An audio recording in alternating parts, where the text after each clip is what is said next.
Welcome back to Within Reason with Bob Kerrigan and Bill Rankin. This is Bob, I'm Bill. It would be wrong to say that Mr. Kerrigan just spends 30 minutes, you know, ripping stuff off left-wing websites and coming in here. He's actually done some investigative journalism, a number of things, and we want to follow up on some of those. I want to ask you some questions. This is one of the best things. I knew nothing about this. But are you suggesting that I have spent this time on these left-wing sites and have used that in the past on other programs? Is that kind of what the message here was? Yeah. Okay. I actually think that's true. Okay. Yeah. That's all right. Okay. Go but ahead. this is really good. I knew nothing about this until I heard it from you. I didn't read it in the paper. I read most of the paper most of the time. Well, it hasn't been in the paper, really. This is closing the primary. This is an amazing thing. What's this? First of all, what is it? And what's the status of that now? Update the status of it. It works this way.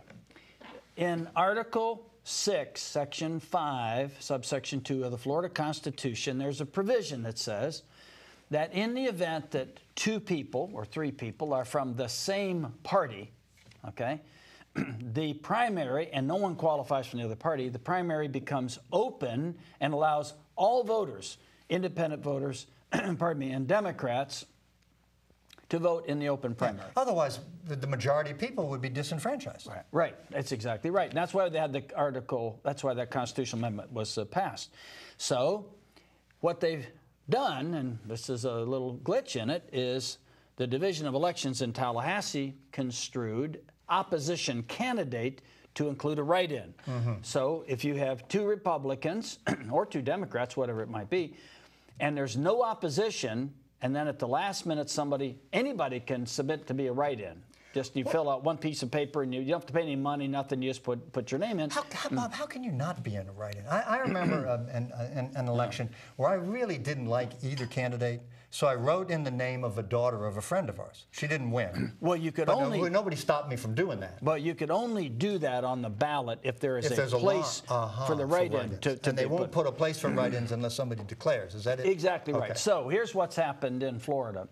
And it's happened many times. We have 15 races now in Florida, 11 House seats and 4 Senate seats, in which you only had the qualifiers in one party. I think there's 4 Democratic Party situations, and then whatever the balance is, 11 Republicans. So at the last minute, somebody gets a write-in to put in a write-in, and then they close the primary, meaning that the independent voters and the opposite party voters can't vote, and in a majority of these... No petitions, no percentages. You just send something in the Division of Elections saying, I'm going to be a write-in candidate. It's a one piece of paper. That's it. Where you swear, and it has to be notarized, that you're a registered voter and that you'll follow the Constitution, is basically what it says. Now, the fallacy of this is that you don't see that name on the ballot. You just see a blank. Right. So you can write in Nikita Khrushchev. You put any name you want to. Okay? You might write in Barack Obama, even, if you wanted to, in that form, just as a protest. If we could write him in as supervisor of garbage, and he'd have to serve, I would lead the charge. Well, you can write him in, but if he's not qualified, he can't be sworn in. So these fictitious candidates can't get sworn in. But here's what's happened. We have 3 races in Escambia County. We talked about this last week, where we have a closed primary now because of a write-in. Which races? The clerk's office, the sheriff's office, and a state representative's races. So those are closed. So across Florida now, we have seen this now done countless times in Florida, where in many, many situations, here in Escambia County as an example, a majority of the voters are disenfranchised. They cannot vote. They can't vote. Now, they'll say this, well, yeah, you could write somebody's name in, which is fictional. So we've been working with some lawyers in other parts of the state. It looks like a suit is going to be filed in Miami. Yeah. You instigated it. And again, well, I've been working with some lawyers who've been concerned about it. We did the research. So one of the candidates thinks, well, I'm going to have an advantage. I have an advantage among the Republicans. This other person, for example, I think this is true, Sheriff Morgan has reached out to the minority community. I mean, he really has made an effort to show that he wants to protect their neighborhoods as well as everybody else's neighborhoods. And so he may have a little more appeal among the Democrats than somebody else. I think that's exactly right. And if that person can just disenfranchise, just kick all the Democrats out by this little scheme, they have a then better you do that. Put your brother-in-law, just sign this piece of paper, Jim, and But now it's not fair to call it a scheme because it's facially legal, okay? But here's the problem. It doesn't matter that a candidate does it. If you think about this, if we have two Democrats, just say two Democrats, somebody in the Democratic Party will say, we don't want Republicans voting in this race anyway. I'll just file in as a write-in candidate. So anybody that wants to can destroy the open primary. That's the problem, whether it's an inside candidate in the race or an outside person. And then literally we have some races in which the write-in candidates have gotten no votes. And in many cases, it's 3 votes or 4 votes in the final election. But you've disenfranchised all those people. So there are many lawyers in the state with that group. Locally. It's an easy solution. What's the solution? Just everybody register Republican. Well, that's a wonderful idea. That's what I did. It works great. Certainly. What's wrong with that? Well, here's what's wrong with it. Do you know what percentage of people in Florida are independents? No. Registered as independents? No. 24% of the voters are independent voters in Florida. Well, that's dumb. Then you don't get to vote in the primaries. You don't have to vote Republican when you register Republican. They don't want a thing to do with the Republicans or the Democrats. I think you could generalize that. And they're saying this. Well, they're making a statement that they're independent. They're making a statement that they're independent. Right. But think about this. If it's a Democratic primary, they don't get to vote. Right? It's a closed Democratic primary. Right. If it's a closed Republican primary, they don't get to vote. There's no independent So primary. the independent voters aren't getting to vote. Now, here's the argument. That's the point. That's why I register Republican. I know. I understand why you Which register. gets you a lot of crap from the Republican Party. The surveys, they're dying to know your opinion. Well, this is a registered document from the Republican Party. Why don't you register as a Democrat and you won't get all that garbage because the Democrats don't have any money. Because Democrats win anything here. Well, it doesn't matter if you're winning, it's principle. You stand on principle. I wouldn't vote in any elections that matter. What difference does it make? You know, I have a vote. Anytime anybody asks me for my opinion, I give it, even when I don't have an opinion. Look at the Republican slate of candidates, though. Over and over, they're just a long list of losers. I mean, what do you care about that? I mean, what difference does that make? I write in Ron Paul. I do what I want. I try to pick the lesser of two evils. All right, we beat that to death. What else you got? Well, there's more. Okay. These are your things. Okay. So that's closing the primary. We'll bring you up to date on the lawsuit as this unfolds. Last week, this is another thing. I had no idea about this, and I don't think it was in the media. You talked about the great gas grab. Yes, and we need an update on that, and we need another definition of the great gas grab. Well, we talked about it briefly, and I can bring you an update on it. A lot of people are filing public records requests, and without characterizing anybody's conduct as wrong or illegal or anything, which we are not, because we don't know yet. But here's the facts: they've been laying gas pipeline out on Pensacola Beach. Somebody gave them permission to do it. That's a franchise area that belongs to the Energy Services of Pensacola.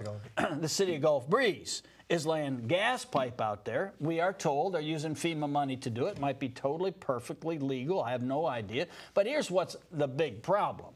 Is they don't have the authority of the Energy Services of Pensacola in their franchise area, which is all of Escambia County, which includes the beach. They don't have any right to be out there. So they all raced down. We talked about this last week, and they had all these meetings, and they pigeonholed all these city commissioners. And please don't sue us. Please don't sue us. We'll work it out. We're so sorry. This is what it is. They're sorry? They accidentally laid pipe. Yeah. This is a classic. You know how that can happen. Classic illustration. This is what? I was just laying gas pipe, and I just got carried away, so I went across the bay. And I think it's been going on for a couple of years or longer. But here's the thing: is we'll do it and apologize later. Yeah. That's pretty much the kind of... Better for it to ask forgiveness and permission. Exactly. But when a government asks for forgiveness instead of permission, a government? What kind of government is that? So it's the government of Gulf Breeze. Well, the people who gave you the red light cameras. Maybe it is. You know, at one time it was the only city in Florida that was regularly losing population. I don't know. Well, Pensacola is in that category. Well, now it's, but at one time, when the state was just bubbling with people were bailing out and leaving Gulf Breeze. I don't know why. It's not that we dislike Gulf Breeze. It's just a crummy little town. I mean, what else you got? Okay. But I don't mean we got more. I don't mean to disparage it. No, that's not disparaging. No, that's just people an observation. That live there love it. Okay, a lot of people love it. Oh, it's a fine community. Here's what you hear from people. Yeah, they got good schools. Well, excellent schools because they pretty much have ruled out any minority people living there. Yeah. I mean, they kind of systematically set up this little white enclave over there. Oh, it just happened. Sure, that's right. All right, what else you got? Okay, Yeah. and we've got, well, but your people, the Democrats, have a remedy for that. Have you ever heard the word affordable housing? This is one of those liberal, you know. Affordable housing means something you can afford to live in. Affordable housing means somebody else pays for somebody's housing. Somebody else, when the politicians say, we need affordable housing, what that means is I'm going to grab some money from somebody else to pay for the housing of the people who vote for me. That's what affordable housing affordable means. housing can mean affordable housing. That we're going to have Not housing when a politician that's says affordable. It. I mean, when a politician says it, affordable housing means subsidized. Yeah, and that, who do you find that to be misusing that? Do you think all Democrats, disabled people misuse it? People who can't misuse what? Yeah, misuse affordable housing, get help in their housing because they can't make a living and they've got sickness or infirmity or something like that. You're not opposed to those people having a little help on their housing. Well, here's the thing. Maybe you are. Maybe people who can't afford housing need help in housing. They do. But the way they do it is they push for affordable housing like in Beverly Hills. Why can't poor people live in Beverly Hills? Why can't they? Well, that's a good question. Why? Because, you know, what's wrong with that? What's wrong with that is it distorts the free market. People ought to be able to live where they want, and if something's really desirable, I don't know why you'd want to live in Beverly Hills. I've been there, but if it's something that's really desirable to people, then they'll pay more. I think that's true. I mean, it's nuts. We have to have affordable housing in this town. Well, it's like in the ski towns, okay? We have to have affordable housing around the bayou where you live. Well, right. And then you think we should? Well, I think it's impossible. Why shouldn't poor people live on the water like you? Have a nice water view. And you can help pay for it. Listen, liberals don't apply it to ourselves. You've completely misunderstood. We help other people see what they should do. Liberals help people with want other people's money. That's what Nancy Pelosi's we have gotten a big heart. Rich, being big-hearted and generous, because she's not using her money. She's using your money. Did you see the Wall Street Post study that they just published, where they had 35 of these scurrilous people in Congress that made a ton of money while they were talking about the collapse of the country, and they were racing out talking to their stockbrokers, and their dang fingers are breaking their phones. Peter Schweitzer, we talked about his book. He was here in front of the Tiger Bay Club, and it was just fat. That's where I got This just got published. The Washington Post just published this long, in-depth study of what happened with 35 congressional people. It was terrible. They know that there's going to be a law that is bad for MasterCard, so they go out and short that stock. And well, I gave these. I think this is worth repeating. They studied the performance of people. Now you get kind of a general idea of the Washington politicians' stock portfolio, so you kind of know how they did. And the general public does this. Hedge fund managers do a little bit better, but nobody does better than senators. They're just such great stock pickers. They're just smart about the market. And they do better than everybody else. That's fascinating. It's just amazing. That's fascinating. How that happens. That is. You know, they don't all come up here rich, but they all leave rich. They all leave rich. I mean, you can look at anybody that's ever gone to the legislature, but you know, even our state legislature, you can see it. It's over and over again. They go to the state legislature, they don't have a pot to what in, and they come back and they own half of this, half the good property in the city. But you know who didn't do any of that? Joe Biden. Our guy, Joe Biden. Yeah. Give me a Republican Joe Biden. that hadn't stuffed their pockets full of cash. Just give me one Republican. I'm just looking for one candidate. Maybe Jacob Javits. Maybe you got to go way back in history or something, right? I mean, decent people that are not there. Arlen Specter and others. But all right, what else you got? There's more. Okay. How many people on the payroll of the state of Florida make more money than the governor? Well, we're going to find that out. Oh, you don't know? No, I don't know. You prompted me to ask this question. Well, because I wanted to ask a question, but I don't know the answer. Okay, I see. But here's the thing. That's okay. Here's the thing. We have our governor, who, by the way, is not taking a salary. Just kind of, just incidentally. Do you know that? Well, yeah, and I hope you're going to give him some credit for that. I hope. I think it's wonderful. You misunderstand my position. You want to hear my position? Yeah, I'd love to. Okay. That'd be good. I think Scott is the best thing that ever happened to the Republican Party because he makes fiscal sense. Yeah. The rest of them make no sense at all. Right. They spend as fast as they can get their hands on the money. And he does. And they get one goofy program after another. And Scott is saying that his great credit. Scott does some good stuff. And Scott was in a position where you had to have cuts The state was broke. I know the revenue wasn't coming in. Well, here's why I want that list. Okay? Scott signed the trading with Cuba bill. Well, we'll get to that in a minute because you don't have the full story on that. You have part of the story. I have a full story. You do? I have both sides. All right, well, let's go back to... I know pretty much what the bill says. Okay, we're because I told you what the bill said, and then you corrected me, and now I know. but before we get to that, I want to finish this, getting the salaries, okay?